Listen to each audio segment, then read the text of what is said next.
Part 1. The Rising. The fog came in wrong. Oakhaven was used to mist rolling down from the western ridge at dawn, soft and silver and gone by 9. This was different. By noon it was still there, thick, metallic, and faintly luminous, clinging to the glass towers of the valley like a living thing. From the roof of the Water Management Authority building, Elias Thorne watched the skyline blur into a smear of white. The air tasted like pennies. Ozone. Like the moment before lightning split the sky. His tablet flickered in his hand. Signal bars dead. City grid status unstable. Below him, Oakhaven hummed nervously. Sirens coughed and cut out. Traffic lights blinked yellow, then nothing. The river that cut through the center of the valley, normally a disciplined ribbon controlled by levees and smart gates, moved strangely. It didn't swell. It vibrated. Elias zoomed in on the live sensor feed from Gate 14. Pressure spikes. Not from rainfall. Not from upstream runoff. From inside the system. That's not possible, he muttered. He'd been interning here for 2 years, unofficially longer. He knew the water grid like other kids knew video games. The flood control network was automated, redundant, safe. Designed by committees, revised by engineers, worshipped by city planners. But someone had overridden the failsafes. A gust of fog rolled over the rooftop, cold and damp against his skin. He shivered. The fog carried a faint electric crackle, like static crawling over his arms. His sister had loved days like this. The world feels thin, Mara used to say, leaning out their apartment window. Like you could poke a hole through it. She'd vanished 3 years ago during a citywide blackout. No body. No suspect. Just a file that grew cold. Elias stared at the pressure graph climbing in unnatural steps. A pattern. 3-second intervals. Manual commands. Someone was opening the floodgates from inside the control network. His tablet died. The city exhaled. Then the sirens began. Not the distant wail of ambulances. The low, rising howl of the valley-wide flood alarm, an ancient system meant for worst-case scenarios. It vibrated through bone. Below, people spilled from office buildings, faces tilted upward into the fog. The first tremor knocked Elias to his knees. Concrete groaned. Glass shattered somewhere below.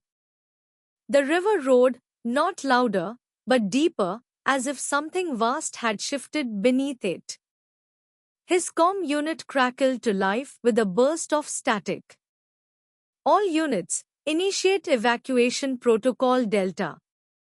Repeat, Delta. Levee instability reported. The message cut. Levee instability. Lie. Elias scrambled to the stairwell as the second tremor hit harder. The building's emergency lights blinked on, bathing everything in sickly red. The smell of ozone intensified, mixed now with something earthy and wrong, like wet soil torn open. In the lobby, engineers shouted over each other. Seismic readings are off the chart. The upstream dam isn't responding. It's a cascade failure. Elias pushed past them. It's not a cascade, he said. Someone triggered the gates manually. Blank stares.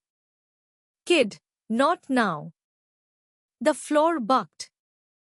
Outside, The street split open with a crack like a gunshot.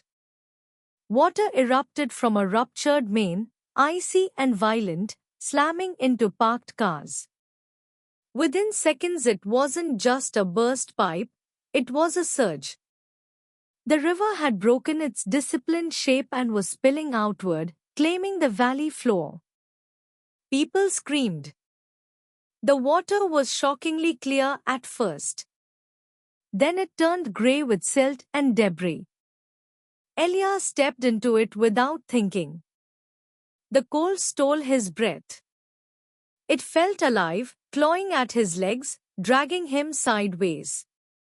A shape drifted past. At first he thought it was a mannequin from the mall district. Then he saw the face. Councilman Allen was stared up at the fog with open eyes. Even through the distortion of water, Elias recognized him. Oakhaven's loudest whistleblower. The man who had gone public last week claiming the city's smart infrastructure had a hidden override, an emergency command protocol that only a handful of executives knew about. Voss's throat was a dark ruin. The water carried him gently against a streetlight. Elias waded closer, numb fingers grabbing the pole to steady himself. The councilman's suit jacket floated open. Inside pocket, empty. No phone. No data drive. Not an accident. The third tremor rolled through the valley. Buildings tilted almost imperceptibly. The water surged higher. "Hey!" The voice cut sharp through the chaos. A girl stood atop an overturned newspaper box, athletic build, dark braid plastered to her neck by mist. She wore a police windbreaker 2 sizes too big and held a radio in one hand.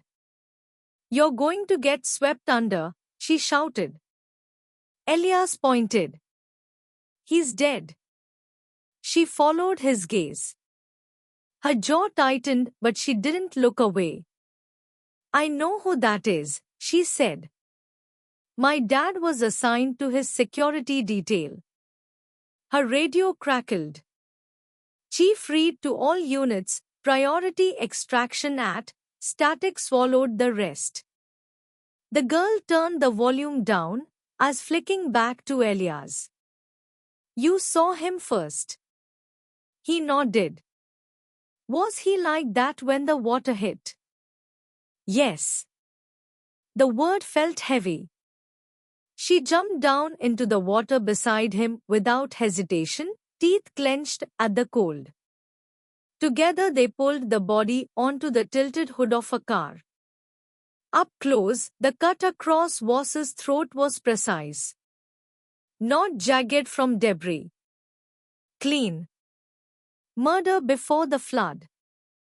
The girl exhaled slowly. "They're calling this a natural disaster," she said. "Levee failure. Seismic anomaly."